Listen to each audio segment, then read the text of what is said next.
တခါကပြားတစ်ကောင်နဲ့ရင်ကောင်တစ်ကောင်ဟာဟိုဒီပြန်တန်းရင်အမှတ်မထင်လမ်းမှာစုံကြတယ်။ပြားကရင်ကောင်ကိုမြင်တော့ရှောင်ဖယ်ပြီးပြန်လိုက်တယ်ဒါကိုရင်ကောင်ကမကြေမနက်ဖြစ်ပြီးပြားနောက်တစ်ကောက်လိုက်ပြားနာကိုရောက်တော့ရင်ကောင်ကမေးတယ်။မင်းပါလို့ငါအနာကမကတ်ချင်ရတာလဲငါတို့ကနူနေလို့လား။ပြားကပြန်ဖြေတယ်။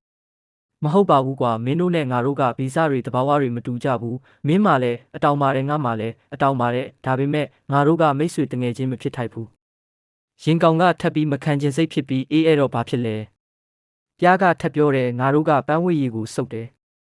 ပြီးရင်ငါတို့နေရာမှာပြားရည်တွေစုတယ်မင်းတို့ကမစင်တွေလို့အနက်အသက်မကောင်းတဲ့အညစ်အကြေးတွေကိုမှမင်းတို့အစာလုပ်ပြီးရှင်းတန်းတယ်အဲ့ဒါအဓိကအချက်ပဲ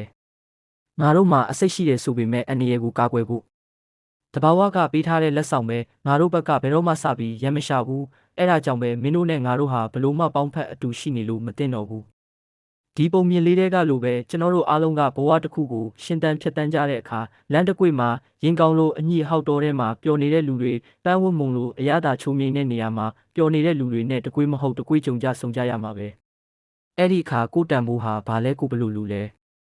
ကိုနဲ့စရိုက်တူတန်ဖိုးထားခြင်းတူတဲ့လူဟာဘသူတွေလဲဆိုတာကိုကောင်းကောင်းကြီးသိထားဖို့အင်မတန်ရေးကြည့်ပါတယ်ဒီလိုဘ ഹു တုတဘဝသင်ခန်းစာရစရာပိုက်တရားများကိုအမြဲတမ်းကြည့်ရှုနိုင်ဖို့ My Story ဆိုတဲ့ YouTube channel ကို subscribe လုပ်ဖို့မမေ့ကြနဲ့တော့အားလုံးကျန်းမာကြပါစေ။